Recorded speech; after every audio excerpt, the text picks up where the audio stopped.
There's a lot of people around here that have a really lot of strange ideas, and I think many of them are pretty bizarre. Michelle Angbritson keeps the HAARP computers from freezing up in between visits from the military scientists. Do you know, do you understand what they're doing here when the scientists come in? You mean when the scientists come in and shoot the beams up?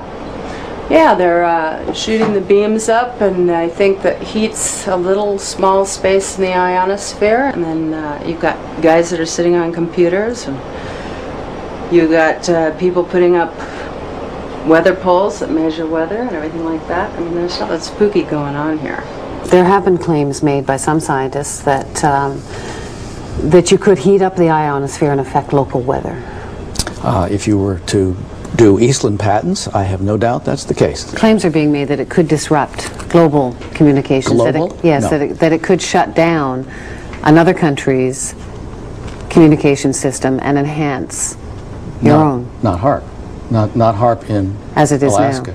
Now. No. But you couldn't disable any systems? Those that use, if the systems used a path which was accessible to the HAARP beam, yes. Starting to sound like Eastland's invention to you? Well, remember, John Heckscher says HAARP has nowhere near the power levels Eastland talked about. It seems like this entire thing has been a matter of disinformation. Eric Nashlin understands the military. He spent 15 years in the service as a radio engineer. He knows deception. It came to our attention that there was a document, a technical memorandum, I think it was 195 or something like that. And reading right in the front of it, they said that, bottom line, although this is here, it does not constitute publication. It doesn't exist. It basically doesn't exist. So it was kind of like, wow, here's the document that doesn't exist. We're talking several hundred pages of document that, doesn't exist on a project that is completely unclassified and open to the public. We got it through friendly folks in the right spots. But it really lays out, these are notes from a conference that really break down where they were going to use this technology and how this technology was going to be applied. Remember the 100 billion watts debate?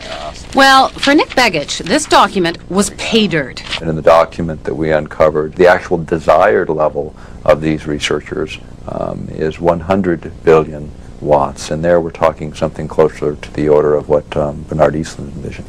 You must be familiar with Technical Memorandum 195, which talks about a desired level of 100 billion watts. Which memorandum? Technical Memorandum 195. I'm not familiar with that number. Well, it's about 600 pages, and it's. I mean, you may not acknowledge it because it hasn't been published, but it exists. I've seen it. I don't know what Technical Memorandum 195 is, because I haven't seen it. This is a published document. It's non-released. And it's the word games that John Heckscher plays and the word games the United States military plays. And it's the word games they continue to play, and those are the things that need to end. Zap incoming missiles, disrupt global communications, and engineer the weather. And ready? There's one more. Some people believe the technology being tested here could be used for sinister projects involving humans. Radio waves messing around with people's brain waves. And guess what? The military denies this one, too.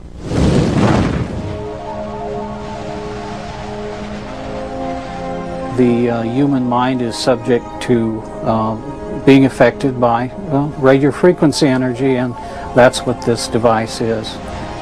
In other words, you can move the moods of large populations using this kind of technology. So now we have not just maniacs in the Pentagon, but a bunch of Dr. Strangeloves? Pretty weird stuff. But scientists have been experimenting with radio frequencies on animals' brains for decades. And the military has followed it all very closely, especially once it found out the Russians were onto it. It was all kept a deep, dark secret by the two superpowers. Back in the 60s, the Soviets began zapping the American embassy in Moscow with a low-frequency beam. No one knows for sure what they were up to, but one theory is that they were trying to mess with people's central nervous systems. And one report did say the diplomats got depressed a lot. And hey, just think of all the nifty applications against the enemy. Why blow people up when you can drive them crazy?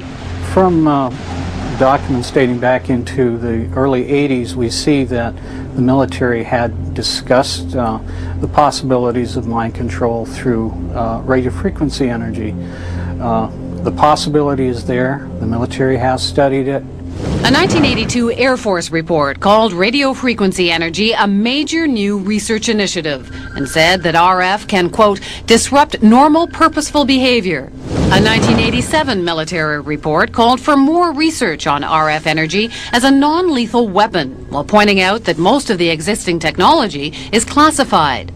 And sure enough, in 1993, there was a big conference at Johns Hopkins University. Here, the entire conference was classified. But the agenda wasn't, and weapons using extremely low radio frequencies, or ELFs, were listed as a very attractive option. Is it just a coincidence that there's been all of this talk and that HAARP will be experimenting with this? Is that all just coincidence? I believe the ability of ELF to affect the mind is a side issue for us. It may be real. I can't say. It's been exceedingly difficult to find information on what is supposed to be a major new initiative of the military. All we see is HAARP. Well, then I'm being kept in the dark, if that's the case. The question is, you know, could they, would they? And we believe they can, and we believe they will. Somewhere, at some point, all of this technology merges at some level within the Pentagon, and it happens to be in Alaska, and it happens to be now. It isn't just conspiracy theorists who are concerned about HAARP. In January of 1999, the European Union called the project of global concern and passed a resolution calling for more information on its health and environmental risks. Despite those concerns, officials at HAARP insist the project is nothing more sinister than a radio science research facility.